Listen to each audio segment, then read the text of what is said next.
Olá, sejam bem-vindos de volta. Eu sou Felipe Novaes e a gente dá continuidade nessa aula aos estudos do direito da personalidade.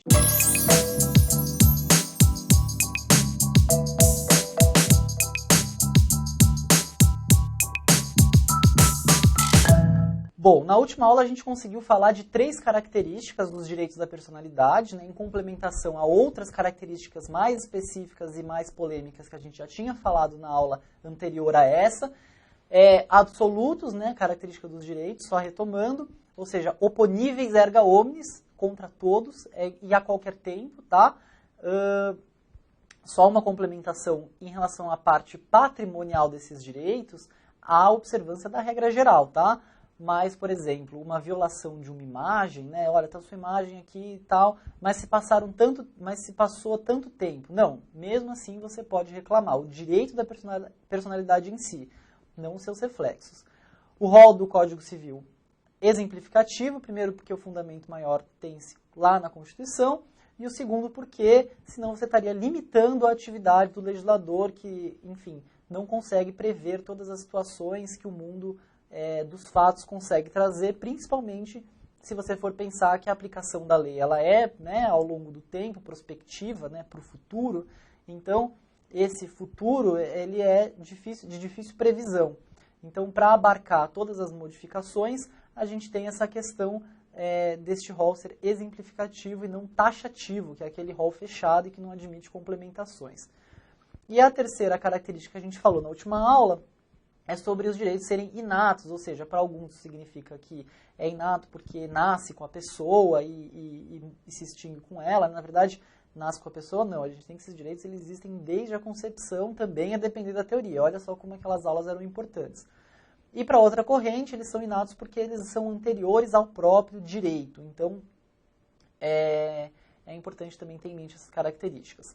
Dando sequência, a gente passa para a próxima característica dos direitos da personalidade, que é a sua extrapatrimonialidade. Ou seja, os direitos da personalidade são extrapatrimoniais. O que isso quer dizer? Quando a gente fala que o direito da personalidade ele é extrapatrimonial, o que a gente está querendo dizer basicamente é o seguinte: esses direitos eles não têm um valor econômico em si.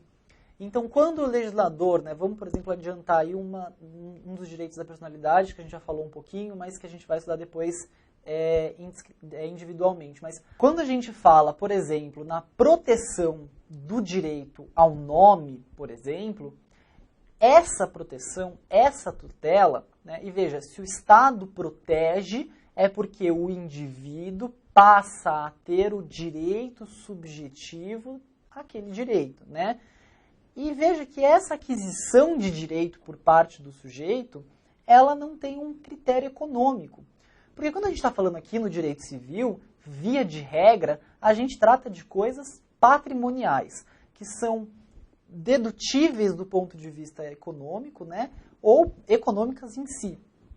Mas os direitos da personalidade não estão nesse rol. Essa é uma característica muito importante, por quê? Os direitos da personalidade não podem ter reflexos econômicos. Então, quando a gente fala, por exemplo, do direito à imagem, esse é um direito tutelado e sem qualquer viés patrimonial, certo? Ok. Mas quando você fala, por exemplo, ainda seguindo nessa linha, da renda obtida a partir do licenciamento do nome para determinada marca, ou imagem, se aplica a mesma coisa. Ali você deu uma conotação patrimonial, porque a gente já viu que os direitos são parcialmente indisponíveis aos seus titulares, e sobre essa parte que você dispôs e que tem um viés econômico, aí você não aplica essa característica a toda a evidência. Ok? Podemos passar então para a próxima característica, que é a impenhorabilidade dos direitos. E aí, se eu tivesse que fazer um esqueminha, eu diria que, na verdade, esses direitos, essa característica, na verdade, ela é decorrente dessa. Por quê? Eu não sei se vocês estão familiarizados com o Instituto da Penhora. O que é a penhora? A penhora, ela é o início do procedimento expropriatório dos bens do devedor para satisfazer um crédito. Calma, vamos facilitar. Então, você tem ali, no momento, né, isso processo civil, hein? Você tem ali a formação, né, cognitiva, se A ou B tem o direito, até o momento que o juiz faz lá profere lá uma sentença, ok? Esse é um dos exemplos de título executivo, tá? Tem tantos outros, e aí quando vocês estiverem estudando lá em processo civil, vocês vão ver no detalhe. Aqui é só para clarear a explicação sobre os direitos da personalidade. O juiz deu uma sentença dizendo, ou melhor, condenando João para pagar X dinheiros a Pedro. Ok? Nessa situação, essa sentença depois vai ter que ser levada novamente lá para o Poder Judiciário, e o Poder Judiciário, lá na execução, vai começar a cobrar o João do valor que ele deve. E o começo dessa expropriação, que não é a expropriação propriamente dita, é uma indisponibilidade do direito, vai ser o ato da penhora. Então, né, usando um termo um pouco mais técnico que a doutrina fala, é uma constrição, né, de direitos. Então, o juiz vai chegar e expedir um ofício, e a partir desta ordem judicial, aquele bem do João, por exemplo, vamos supor que o João aqui tem uma casa, né? Uma casa tá horrível, mas é a casa que o João conseguiu ter. Então, vou fazer uma janelinha aqui para casa. Pronto. Nossa, ficou pior ainda, né? Bom, o juiz, para garantir que o Pedro vai receber esse dinheiro, o que ele vai fazer? Ele vai penhorar a casa do João até que ele pague a quantia devida. Aí, se ele não pagar, bom, qual é o sentido da penhora? Justamente garantir a satisfação de um crédito, certo? Então, o que o juiz vai fazer? Vai executar este bem, então transformá-lo nos 2 dinheirinhos lá e pagar o Pedro. Pronto, satisfez o crédito que ele estava pedindo, certo? Bom, mas para que essa volta toda foi necessária? Porque disso a gente consegue entender o porquê que um direito da personalidade é impenhorável.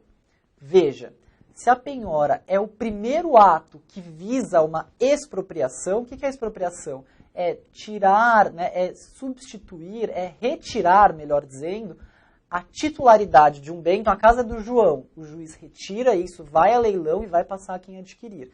Na determinada forma do processo de execução, existe uma série de complexidades aí, só reduzindo para a coisa ficar factível aqui para a gente.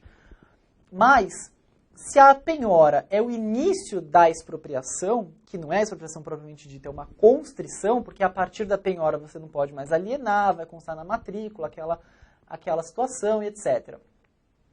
Então, como que a gente pode permitir penhora de um bem que não tem caráter patrimonial e que, mais do que isso, é intransmissível e irrenunciável, lembrando das características lá que a gente viu na outra aula? Consegue enxergar? Não faz sentido permitir que esses direitos sejam impenhoráveis se a gente entende que a penhora é o início de um procedimento, né, que vai culminar com uma expropriação daquele direito. Então, entendendo esse contexto, a gente consegue imaginar o porquê que o Estado juiz se pronunciou dessa forma. Próxima característica. Direitos da personalidade são vitalícios e intransmissíveis. Ixi, aqui o slide ficou errado. Peraí, faltou um intransmissível, né? Faltou um S aí, mas está corrigido. Direitos da personalidade são vitalícios e são intransmissíveis, ok? O que a gente quer dizer com isso? Primeiro, vitalício, na verdade, é mais uma das características que a gente já discutiu bastante, anda para passar rápido. É porque nasce com a pessoa, morre com a pessoa, né? Então ela não tem um prazo, né, durante a vida para que esses direitos cessem ou não. Então, vitalícios, vai até que a pessoa venha a óbito. E intransmissíveis é aquela característica que a gente já discutiu naquela aula, que a gente diz respeito aos bens, vou fazer também a marquinha, que diz respeito à sua impossibilidade de serem cedidos a outros. Por que eu voltei aqui nesse tópico né, e queria falar um pouco mais sobre essa intransmissibilidade. Não obstante essa característica do direito em relação ao seu titular, nós temos por força do artigo 12...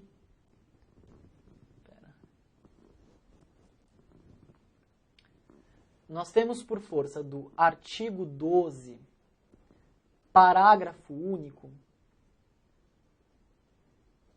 Aliás, aqui cabe uma observação, tá, gente? Nunca que vocês estiverem escrevendo parágrafo único, me façam uma coisa dessa aqui, tá? Tem gente... Ups. A caneta falhou aqui. Nunca me façam uma coisa dessa, por favor, tá?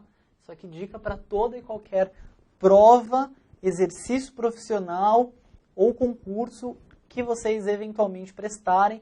Nunca. Isso aqui não existe. Quando vocês forem escrever parágrafo único, expressamente...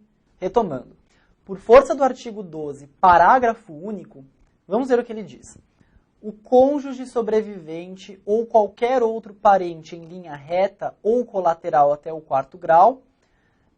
Então, veja, ele elegeu uma série de pessoas, certo? O que elas vão poder? Essas pessoas que a lei legitimou para requerer o quê? Requerer que cesse a ameaça ou a lesão a direito da personalidade e a reclamar perdas e danos sem prejuízo de outras sanções previstas em lei. Então,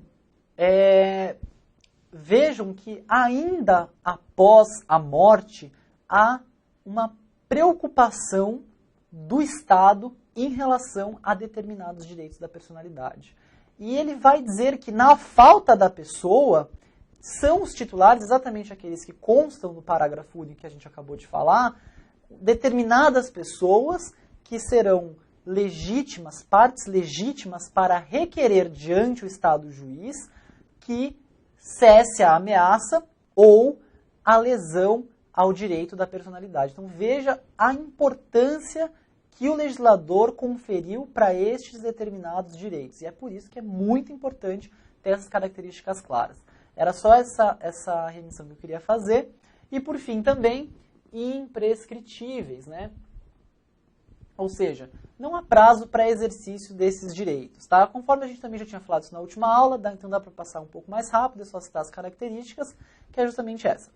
Destaco duas, né? Não há prazo para o exercício, mas você tem que observar que, porventura, vai existir um prazo para reclamação em relação à reparação.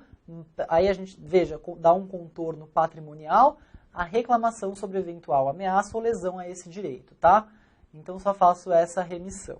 Mais uma vez, reforço o convite para que você curta, compartilhe, divulgue os vídeos e se inscreva aqui no GTUSP. Muito obrigado pela sua atenção e a gente se vê na próxima aula.